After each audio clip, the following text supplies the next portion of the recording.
Hello दोस्तों। आज हम बताने जा रहे हैं कि आधार कार्ड सुपरवाइज़र का जो एग्ज़ाम होता है उसमें क्या कौन कौन से क्वेश्चन पूछे जाते हैं। हेलो, तो जैसे कि आप जानते हैं कि आधार कार्ड सुपरवाइज़र के एग्ज़ाम में 9 चैप्टर्स से क्वेश्चन पूछे जाते हैं। आज हम पहला चैप्टर को देखेंगे और उसके सभी क्वेश्चंस को देखेंगे। मैंने भी एग्ज़ाम दिया और इन्हीं सभी क्वेश्चन को पढ़ के और अच्छे नंबर लाए और आधार सुपरवाइज़र का या आधार ऑपरेटर का एग्ज़ाम जो होता है वो देकर क्वालिफाई किया। एक बार में ही मेरा अच्छा नंबर आया और मैं एक बार में ही पास कर गया। तो अगर आप भी आधार सुपरवाइज़र का एग्ज़ाम पास करना चाहते हैं तो आप इन सभी क्वेश्चन को ध्यान से देखिए और ध्यान से देखिए और इसको याद कर लीजिए। चलिए एक एक करके सभी क्वेश्चन को देखते हैं चैप्टर बाय चैप्टर। तो आज पहला चैप्टर है तो इसे देखते हैं।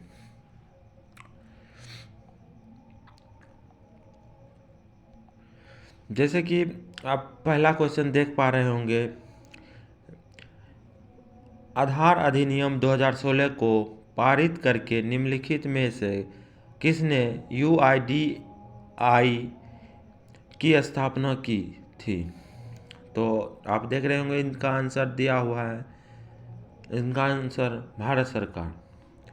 मैं जो है कि इसका ऑप्शन नहीं दिया हूँ ताकि आप सिर्फ आंसर को याद करें और एग्ज़ाम देते वक्त आपको सिर्फ आंसर दिमाग में बैठा रहे, अदर कोई क्वेश्चन आपके दिमाग में नहीं आए, अदर कोई ऑप्शन आपके दिमाग में नहीं आए।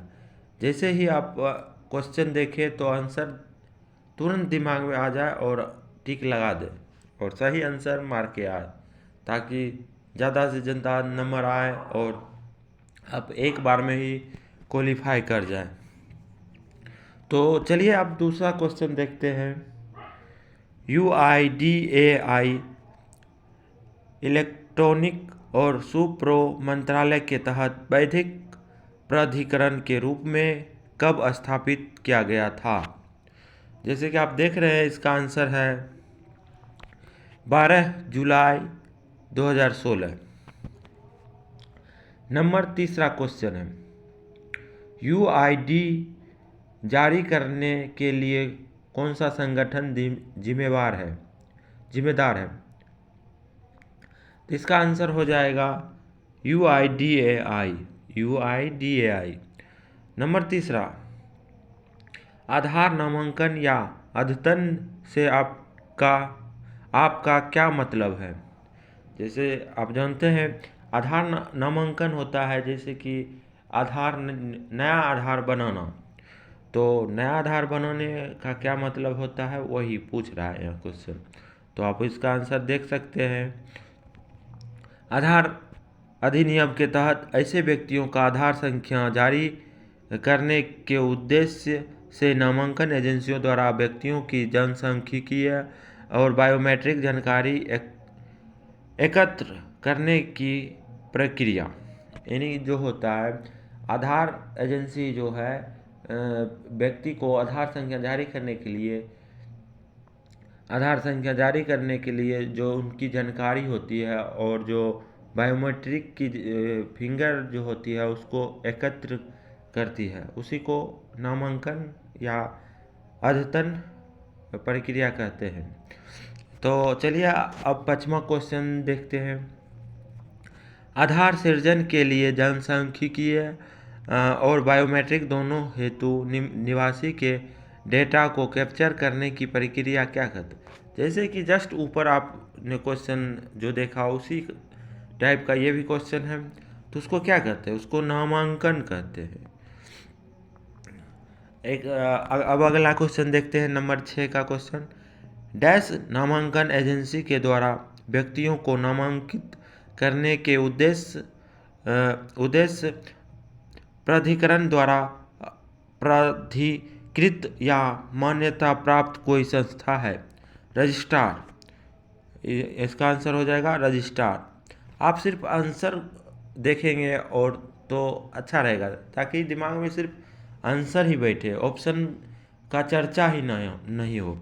और जब आप एग्जाम हॉल में आंसर देखते ही आपको याद आ जाएगा कि इसका आंसर यही होगा। ध्यान से देखें। और अब अगला क्वेश्चन, 7वां नंबर क्वेश्चन, डैश व्यक्तियों को नामांकित करने के उद्देश्य से रजिस्ट्रार द्वारा नियुक्त कोई संस्था है। नामांकन एजेंसी है। इसका आंसर हो जाएगा नामांकन एजेंसी। अब अगला क्वेश्चन, 7वां नंबर क्वेश्चन, सत्यापनकर्ता या प्रमाणकर्ता नामांकन केंद्रों पर दस्तावेजों के सत्यापन के लिए डैश के द्वारा नियुक्त कार्मिक है। रजिस्ट्रार के द्वारा, यहाँ होगा रजिस्ट्रार के द्वारा नियुक्त कार्मिक है। चलिए अगला क्वेश्चन अब देखते हैं, क्वेश्चन नंबर 9। क्वेश्चन नंबर 9 देखते हैं। तो 9 नंबर क्वेश्चन है, डैश वह स्थान है जहां प्रमाणित ऑपरेटर या पर्यवेक्षक द्वारा आधार नामांकन या अद्यतन कार्य किया जाता है। ये ऑपरेटर, पर्यवेक्षक होता है सुपरवाइजर। ऑपरेटर तो आप जानते ही हैं।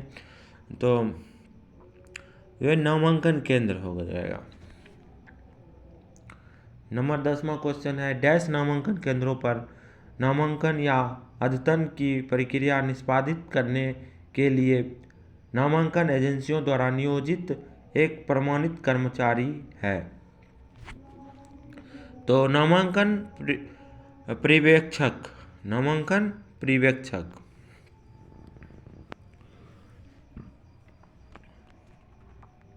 चलिए अगला क्वेश्चन, 11 नंबर क्वेश्चन देखते हैं। निम्नलिखित में से कौन सुनिश्चित करता है कि केवल प्रशिक्षित और प्रमाणित व्यक्ति नामांकन या अद्यतन प्रक्रिया का संचालन करते हैं? तो ये एजेंसी, नामांकन एजेंसी ही ये तय करता है कि नामांकन या अद्यतन प्रक्रिया का संचालन कौन करेगा। Number 12 number question, dash operator या पर्यवेक्षक की भूमिका के लिए प्रमाण परीक्षा आयोजित करने के लिए जिम्मेदार है। इसका आंसर हो जाएगा परीक्षण और प्रमाण एजेंसी। परीक्षण और प्रमाण एजेंसी। चलिए अगला क्वेश्चन देखते हैं, 13 नंबर क्वेश्चन, डैश एक व्यक्ति है जो रजिस्ट्रार और प्राधिकरण के साथ पंजीकृत है, जो किसी ऐसे व्यक्ति की पहचान की पुष्टि करता है जिसके पास कोई वैध POI और POA नहीं है। तो ये पहचानकर्ता, इसका आंसर हो जाएगा पहचानकर्ता। चलिए अगला क्वेश्चन देखते हैं, क्वेश्चन नंबर 14, आधार नामांकन या अपडेट कौन कर सकता है? तो चलिए इसका आंसर है, देख लेते हैं। इसका आंसर है एक व्यक्ति जो आधार नामांकन के लिए आवेदन की तिथि से पहले 12 महीनों में 183 या उससे अधिक अवधि से भारत में रहता हो। चलिए अगला क्वेश्चन देख लेते हैं। 15 नंबर क्वेश्चन,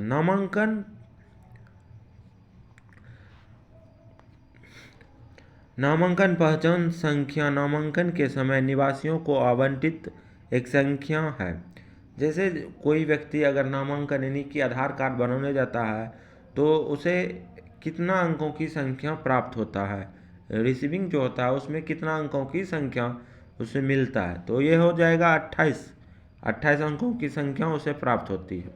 चलिए अगला क्वेश्चन देख लेते हैं, 16 नंबर क्वेश्चन, निवासी एक व्यक्ति है जो आधार नामांकन या अद्यतन के लिए आवेदन की तारीख से पहले 12 महीने में डैश दिनों या उससे अधिक अवधि से भारत में रहता हो।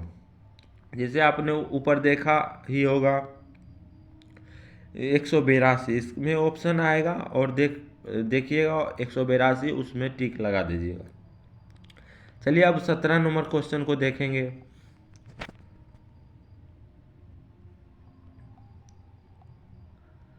17 नंबर क्वेश्चन है, निवासी अपने आधार संबंधित शिकायतों समस्याओं के लिए निम्नलिखित में से किन नंबरों पर संपर्क कर सकता है। जैसे आप जानते हैं ये होंगे कि आधार में कोई दिक्कत आ रही है तो उसकी जानकारी या शिकायत 1947 नंबर होता है, उस पर कॉल करके आप जानकारी ले सकते हैं। तो चलिए अगला क्वेश्चन है 18 नंबर क्वेश्चन, आधार विशिष्ट है क्यों।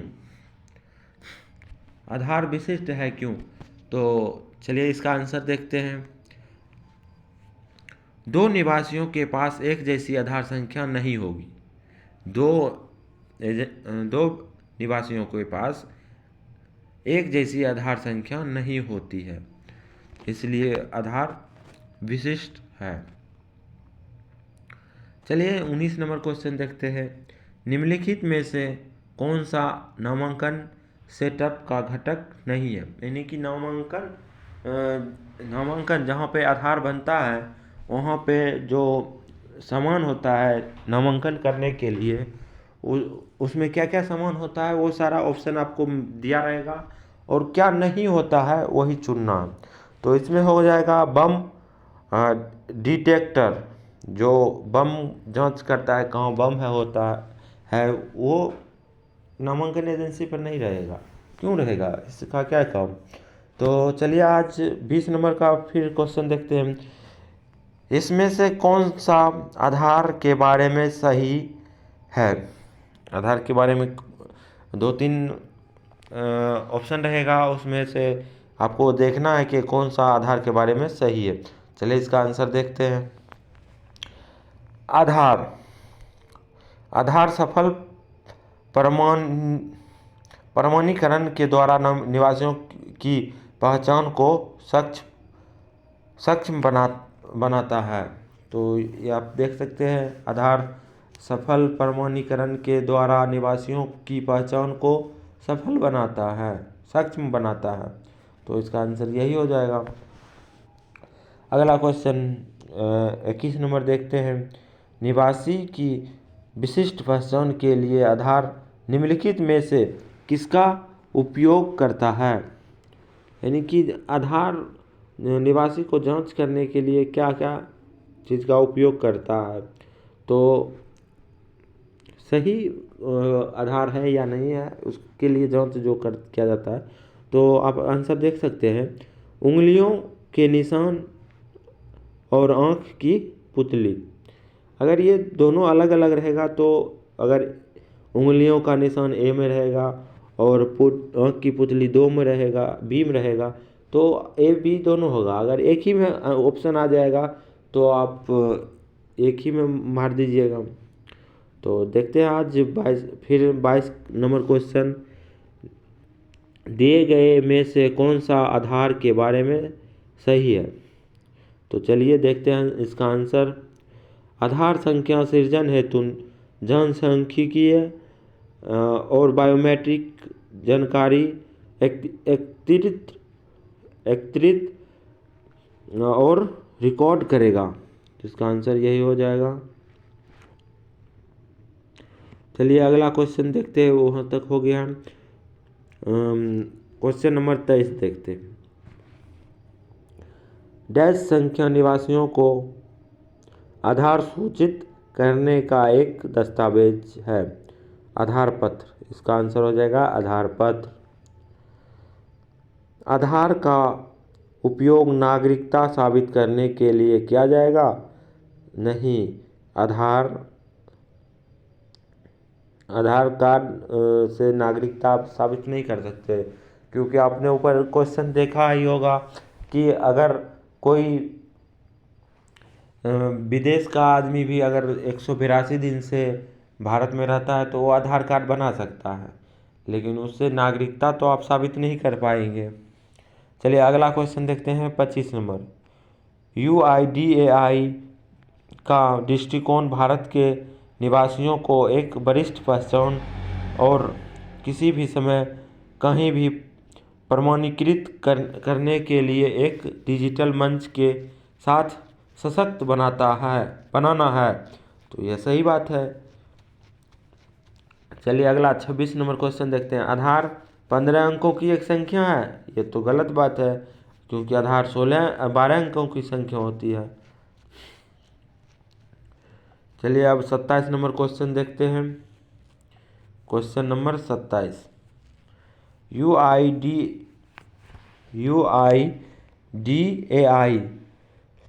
क्यों बनाया गया था? चलिए देखते हैं।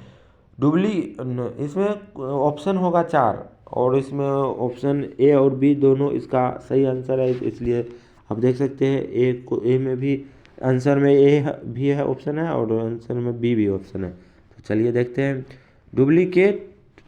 डुप्लीकेट और नकली पहचान को ख़त्म करने के लिए मजबूत तकनीकी प्रदान करने के लिए, और बी में ऑप्शन है ऐसा पहचान प्रदान करना जिससे एक आसान लागत प्रभावी तरीके से सत्यापित और प्रमाणित किया जा सके। यानी कि जो सही पहचान पत्र होता है, जो सही है, उसे कम लागत में कैसे जांच किया जा सकता है, वही इसमें बताया गया। तो चलिए इसका आंसर देख लिए। अब 28 नंबर क्वेश्चन देखते हैं। आधार नामांकन या वेतन अधिनियम 2016 सरकारी राजपत्र में कब प्रकाशित किया गया? तो आप जहाँ पर देखेंगे सरकारी राजपत्र 2016 सरकारी राजपत्र में कब प्रकाशित किया गया, तो वहाँ पर आप 12 सितंबर 2017 दे देंगे। 29 नंबर क्वेश्चन है। आधार भारत के उन सभी नागरिकों को दिया जाएगा जो आधार नामांकन या अद्यतन की अवधि से 180 दिनों के लिए भारत में रह रहे हैं। तो आप ऊपर में भी क्वेश्चन देखे होंगे, इसका आंसर सच होगा कि अगर कोई बाहर देश का भी है और वह 180 दिन से ज़्यादा से भारत में रह रहा है तो वो आधार बना सकता है, उसको आधार संख्या मिल सकता है। चलिए क्वेश्चन 29 वो ख़त्म हो गया है। तो ये सारे क्वेश्चन को आप ध्यान से देखिए और याद कीजिए। एक बार में नहीं होता है तो दोबारा देखिए और ध्यान से याद कीजिए। अगर ये 29 क्वेश्चन को आप सही से याद कर लीजिएगा तो आपका एग्जाम में अगर चैप्टर 1 से क्वेश्चन जो पूछेगा उसमें से एक भी क्वेश्चन नहीं छूटेगा। हम भी यह इन्हीं PDF को पढ़ के एग्ज़ाम दिया और एक बार में ही एग्ज़ाम क्वालिफाई कर लिए। तो आशा करते हैं कि आप भी इस वीडियो को देखकर एग्ज़ाम को क्वालिफाई कर लें। अगर वीडियो अच्छा लगा हो तो आप इस वीडियो को लाइक करें, सब्सक्राइब करें और ढेर सारा प्यार दें और कमेंट में लिखें कि अगला चैप्टर का भी वीडियो चाहते हैं तो हम ज़रूर बनाएंगे। धन्यवाद।